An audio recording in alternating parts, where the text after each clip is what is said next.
spectacle que cette demi-finale retour, comme l'avait été le match aller. Incroyable scénario, c'est un match homérique auquel on a assisté avec des arrêts de gardiens incroyables, des égalisations dans les arrêts de jeu, c'est fabuleux. Finale de Ligue des Champions, combien? 2 ans après sa dernière participation? Oui, c'est la deuxième en 3 ans pour cet Inter de Simone Inzaghi. Il y a 2 ans, il s'était incliné malgré une très bonne finale face à Manchester City. Et je suis trop contente d'avoir vécu ces émotions. Alors que ces équipes-là, en vrai de vrai, enfin, je suis ni pour l'Inter ni pour le Barça, mais ce soir, j'ai vécu une soirée d'anthologie. J'ai vu des scènes en plateau. D'anthologie également avec un Olivier Dacour complètement. Moi je l'ai trouvé extrêmement sobre, franchement. Il y a quelqu'un à côté de moi qui a envie de parler, je crois. J'ai rien dit. Il a eu un gros trou noir d'une 40aine de minutes. Il faut savoir se taire. On a cru qu'il était parti et puis on l'a retrouvé sur la fin. Samir, on retiendra le football quand même. Moi j'ai juste à dire merci messieurs, merci aux acteurs de ce match-là qui nous ont fait vivre des émotions incroyables. Comme l'a dit Laure, j'ai pas d'affect. Je suis ni pour l'Inter ni pour le Barça, mais aujourd'hui j'ai kiffé voir ce match de foot. Ça a été extraordinaire. J'espère que demain la demi-finale pourra nous procurer autant d'émotions. En tout cas ce soir c'est vraiment le football. C'est vraiment une fête pour le football. on va rester bien sûr en direct sur ces images à Giuseppe Meazza. Les Barcelonais n'en finissent plus de pleurer leurs espoirs perdus alors que les Italiens vont fêter ça toute la nuit avec un Simone Inzaghi qui a terminé trempé par la pluie, qui a fait les 100 pas. Je pense qu'il a plus couru que certains joueurs pendant cette rencontre. Olivier, je vous ai pas encore donné la parole. Moi, c'est la passion du foot. Après, quand le Barça revient ils perdaient 2-0, ils gagnent 3-2. C'est fantastique. Et j'aime le foot, donc je suis passionné de foot. Après, on a la chance de revenir. La dramaturgie, elle est incroyable. On a la chance de revenir. Tout le monde pensait que c'était fini. Moi, le premier. On revient, on égalise. Et derrière, il y a le 4e but. Et là... Il a explosé. Là, j'ai perdu ma voix. J'ai perdu... Vous avez perdu toute dignité, soyons clairs. Non, pas la dignité, mais je suis un passionné. Donc, à partir du moment où on compte plus, on voit plus... même Bertrand, si on a des images de toi, tu étais là, accroupi, tu te levais, après je te disais, rassis-toi, reste calme. Il me faisait des bras d'honneur, c'est l'amitié qui nous réunit. Ce qui est génial, c'est que j'ai tout filmé. Mais cool. Vous inquiétez pas, vous n'êtes pas la seule. On va vous montrer ça dans un instant. On a des documents à charge contre Olivier Dacour. Juste, j'ai une question pour vous, Gauthier. La passion. 13 buts sur les 2 demi-finales. Oui. On est sur un record là, de On est sur un record égalé dans l'histoire de l'ère Ligue des Champions en demi-finale. Le précédent record, donc avec 13 buts, c'était Liverpool-Roma en 2018. Mais c'était un scénario différent parce que Liverpool avait gagné 5-2 au match aller. Ce qui est sûr, c'est que les 2 équipes marquent 3 buts à l'aller et au retour. Ça, c'est du jamais vu dans toute l'histoire de la Ligue des Champions en demi-finale.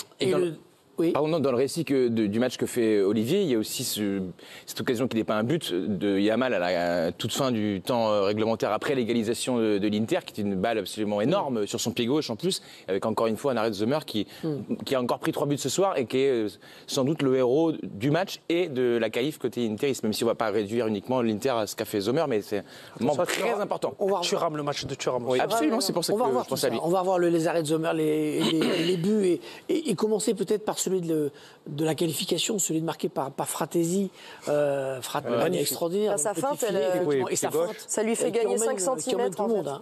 D'accord, pendant ce moment, rien n'est mieux que des images. Regardons Olivier Dacour sur le but de Fratesi et au coup de sifflet final, la France jugera.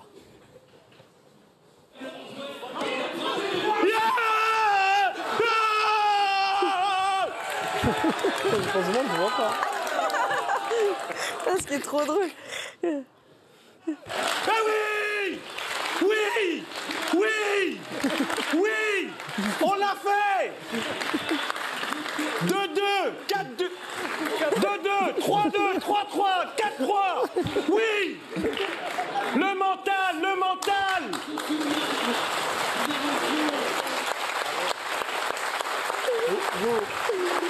Alors je suis un peu déçu parce que On ne vous voit pas faire le tour là, de tout le plateau, faire le double salto. Mais je pense que tous les passionnés, tous les gens qui jouent le dimanche matin, même des gens très bien, quand ils vont jouer au foot, le dimanche matin à 10h, ils deviennent fous.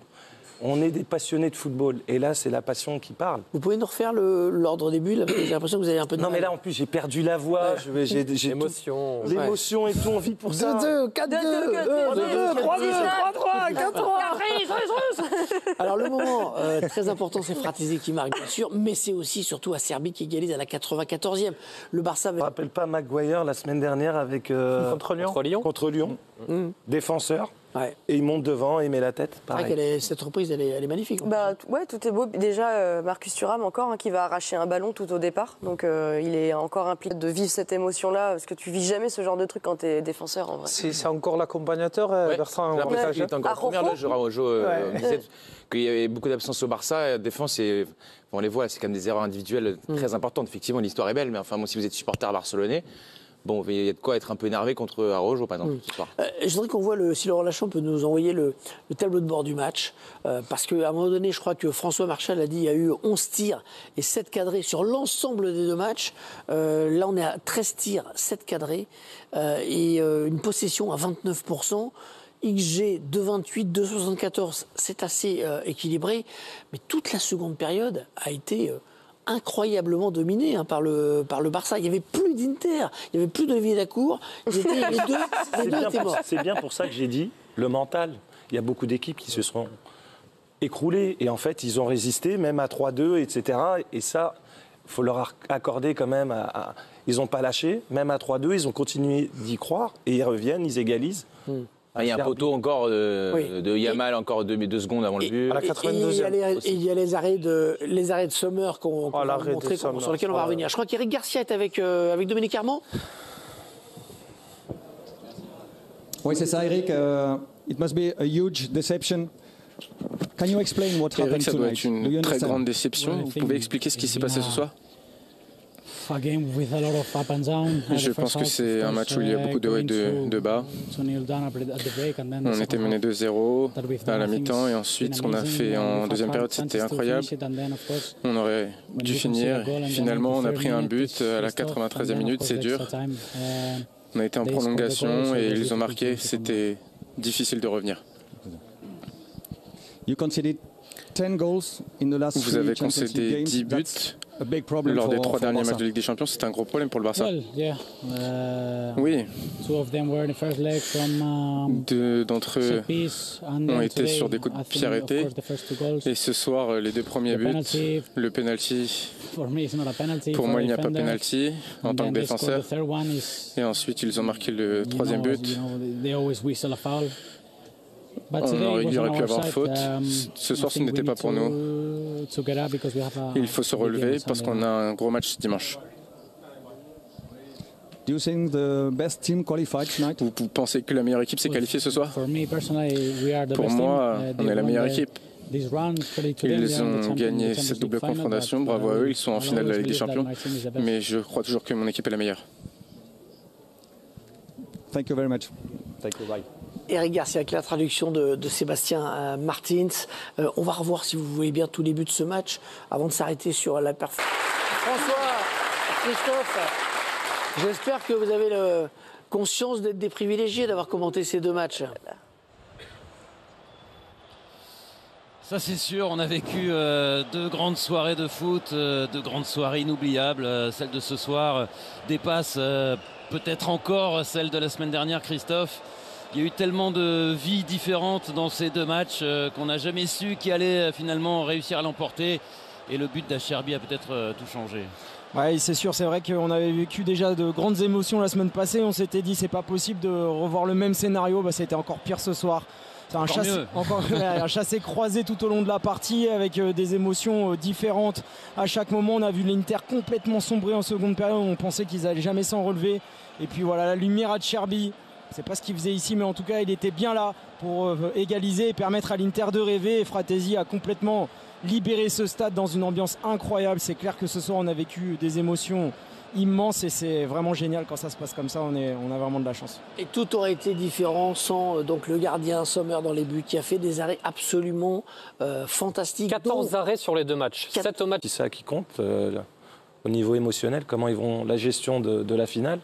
Ils la connaissent, donc sur une finale, tout peut se jouer. Donc... Je trouve que l'Inter... Je dis c'était mieux Barça pour Paris. Plus joueurs. Plus joueurs. On a vu les stats. Avec 29% de possession, il gagne le match 4-3. Je trouve que l'Inter est un peu plus solide, plus difficile à manœuvrer. Et comme l'a dit Olivier, ils ont l'expérience aussi d'avoir vécu une finale il y a 2 ans. Puisque vous en parlez, parfois on dit l'équipe a une expérience d'avoir joué la finale et c'est un peu factice. Là, pour le coup, c'est vrai puisque les joueurs sont quasiment les mêmes. Hein. Ah oui, quasiment. On va revoir le 11 de départ ce soir aligné par Simone Inzaghi. 7 qui ont démarré la finale 2023. Mais il y a également, je vais vous l'allumer, c'est Mkhitaryan qui était sur le banc lors de cette finale. Lautaro était là, Mkhitaryan était là, Barella aussi, Çalhanoğlu, Di Marco, Bastoni, Acerbi et Dumfries. Sans compter que 8 joueurs qui étaient déjà présents il y a 2 ans dans cette équipe de l'Inter. Il y a juste Sommer qui a remplacé Onana, Bissek, tout comme Pavard qui n'était pas là il y a... Je te coupe, il y a 2 ans. Tout le monde pensait que Manchester City allait écraser l'Inter. S'ils avaient été plus adroits, l'Inter aurait gagné la Ligue des Champions. Du match, Lukaku qui a 2 occasions. 2 occasions. Moi, je trouve que dans les grands rendez-vous, l'Inter me fait plus peur dans le sens où ils ont une maîtrise de leurs émotions. Non, oui, exactement. Et qui est plus là et qui me fait plus peur pour une équipe comme le PSG qui, elle, est jeune et n'a pas du tout faut se qualifier. Oui, non, mais c'est une projection hypothétique. On verra demain ce que ça donnera. Je vous rappelle le rendez-vous à partir de 19h15 en direct du Parc des Princes pour vivre un très long avant-match et puis ensuite le coup d'envoi de la partie.